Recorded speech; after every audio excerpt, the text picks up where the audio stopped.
because that's how we were brought up. Don't get your hands on a woman. Yet he was chosen in combat, shot and killed, unarmed, just his skin color. I'm sure everyone in this predominantly white country town of 1,400 people too, including my friends, who are white, who were with him when it happened. Now is not the time to come see me with BS like this. Take a step back.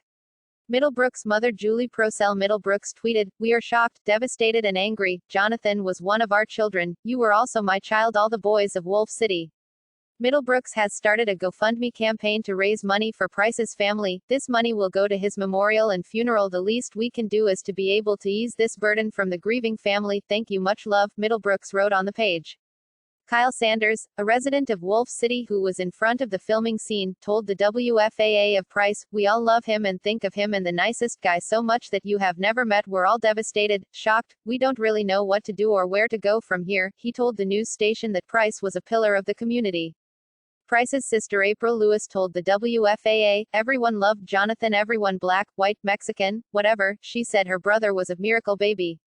"I've been cleaning up social media for almost 3 weeks now due to criticism of myself and my work, but I need to contact those I love in any way I can. I have no words. Jonathan Price did an undeniable imprint on my life and will be in my heart forever." Phototwittercom, Oikpierk.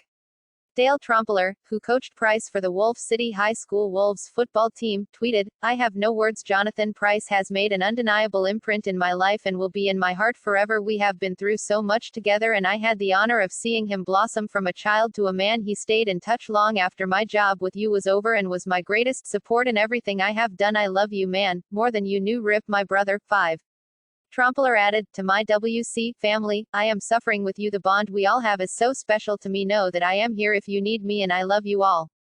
P greater than. Last night my hometown was rocked. Last night an innocent life was taken by law enforcement. He hits differently when it's yours. Jonathan was trying to help someone and didn't deserve it. He was neither a criminal nor an outcast. He was a leader.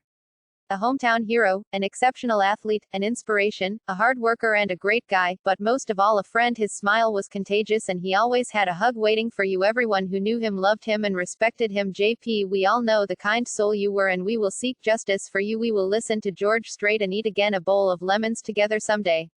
Sorry your life was taken from you. My heart pains. We have to do better. Please pray for my hometown and the family of this nice man.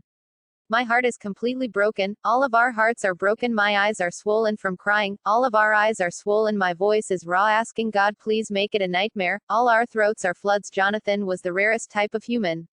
Always spreading love, wanting people to excel and do good, bringing light and inspiration wherever he went, and he had no hate bones in his body. His happiness came from helping others to be happy. This is true altruism. His smile would light up a room and every time you saw him it was impossible to think of everything that had upset you before. I loved his visits to our house where he always knew he was welcome and he never needed to call, just drop by to see if the vehicles were there.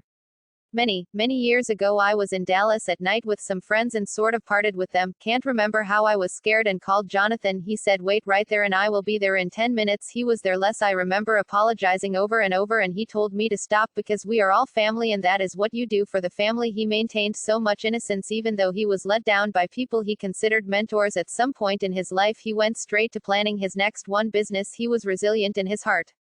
I don't know how to describe this type of pain other than to describe how it affects me physically, as I don't think there are any words or combination of words that could describe the impact of Jonathan on our lives or the gaping hole that was left after his untimely, unwarranted and tragic death. He meant so much to our community. This should never happen, never in our little town, and never to him to know him. This is the loving completely. He knew how much his community loved him and we will fight for him as he would have fought for us."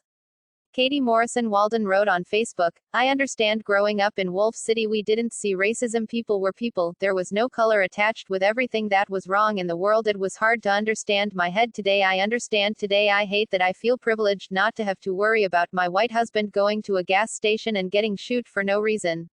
She added, "It's unfair. I'm furious and devastated. No one deserves to go out like this, especially someone like Jonathan. He's the one we stand up for and fight for. He deserves it. Jonathan had been one of my best friends for as long as I can remember. Throughout school he was the one guy we all wanted to be like. In the WC we didn't want to be like Mike. We wanted to be like Jonathan. He was an amazing football player, leader and class number after high school. Jonathan and I shared a room for 3 semesters in college and he taught me his ethics well known. work, never give up. Even back then he had very high standards and goals set for himself, and I knew he was going to do great things. He was the kind of guy you want to go with. May your son grow up. There are so many stories to remember and they keep playing over and over in my mind. It's just not fair. Jonathan was my brother. He will always be my brother. He didn't deserve this. Nobody deserves that. He was caught by an evil act, singled out by an evil that should never have received authority, taken by evil when all he was trying to do was right. He was always doing something right, always. Jonathan, I love you, man. Price's family and friends hold a candlelight vigil for Price on Monday at 6:30 p.m. in Wolfe City at the scene of the shooting, social media posts show.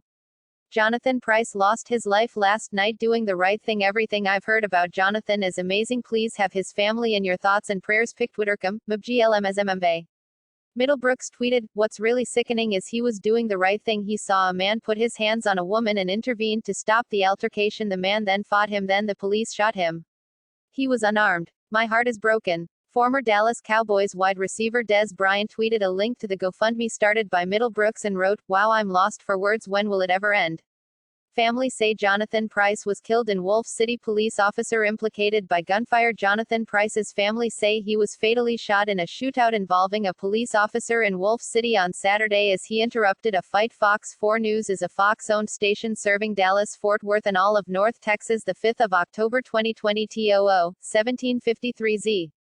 The Texas Rangers said in a statement on Sunday, at the request of the Wolfe City Police Department, the Texas Rangers have been asked to investigate a police officer involved in the shooting. The state police agency is part of the Texas Department of Public Safety and has often been tasked with conducting independent investigations into police shootings. The Wolfe City Police Department has only 3 officers, including Police Chief Matthew Martin, Sergeant Jard Hayes, and Constable Sean Lucas. According to the department's website, authorities have not publicly identified the officer who shot and killed Price. Martin and Wolfe City Mayor Sherrion Scott have not commented on the shooting. The Hunt County Sheriff's Department also responded to the scene, but Sheriff Randy Meeks told the Greenville Herald-Banner that none of his deputies were involved in the shooting.